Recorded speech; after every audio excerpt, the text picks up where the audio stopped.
At Don Miller Subaru West, we believe in being a positive force in our local community. Together with our customers, we have been able to sponsor and support local charities and nonprofits.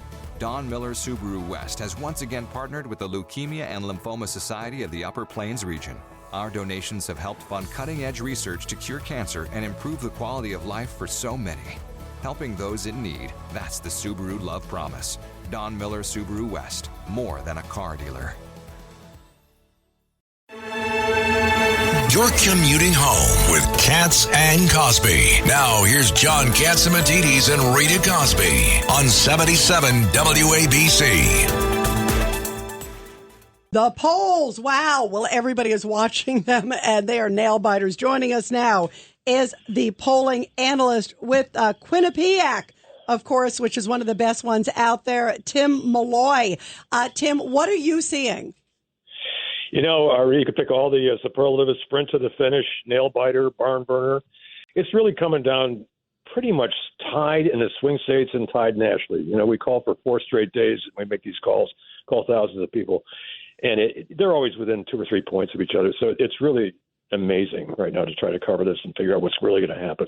Have you ever seen it like this, at least in modern times? I mean, you know, I've covered a lot of political races, but it is like, you know, it's like 0.1 to 0.5. I mean, it really is extraordinary. And what are you seeing a trend? Because the one thing it seems to be, right, it seems that Trump seems to be gaining, that the momentum, even if it's incremental, seems to be in his favor.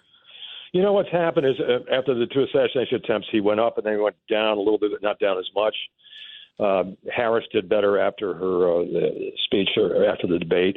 And then she went back down to just slightly better than where she was.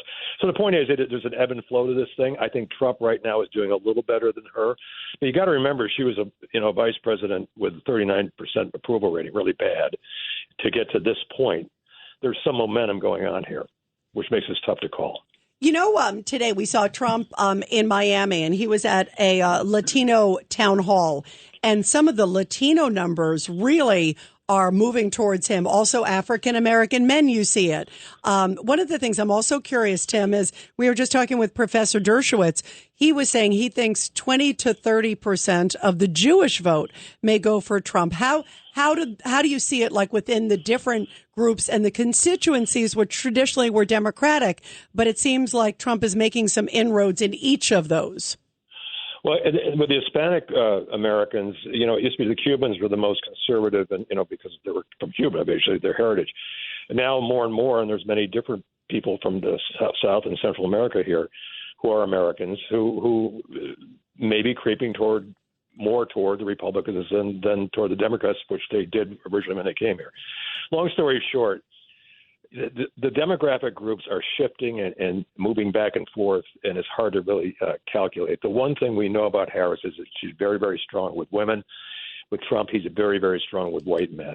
There's never been a bigger disparity in that demographic, men and women, in any race. They're like 50 points divided. Men like him, women like her.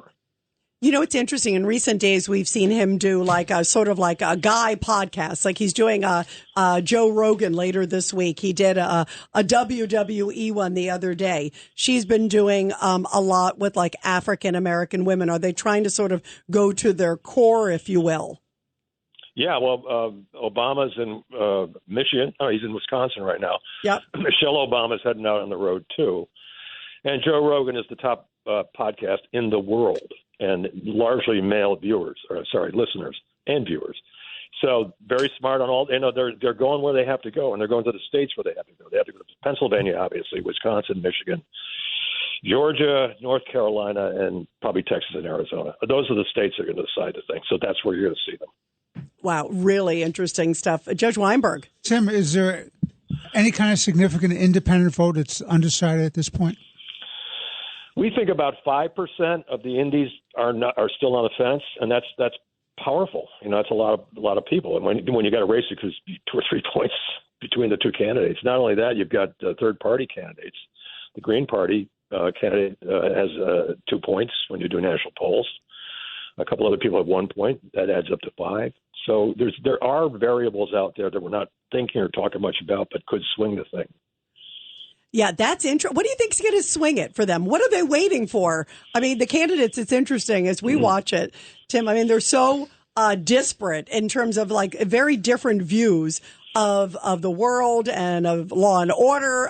What do you think is going to sway it in the next 2 weeks? I don't think there's going to be any October surprises. I think we know what we know, and the base is the base for Trump, and Kamala's got who she's got, and I can't imagine there can be any more drama than we've had.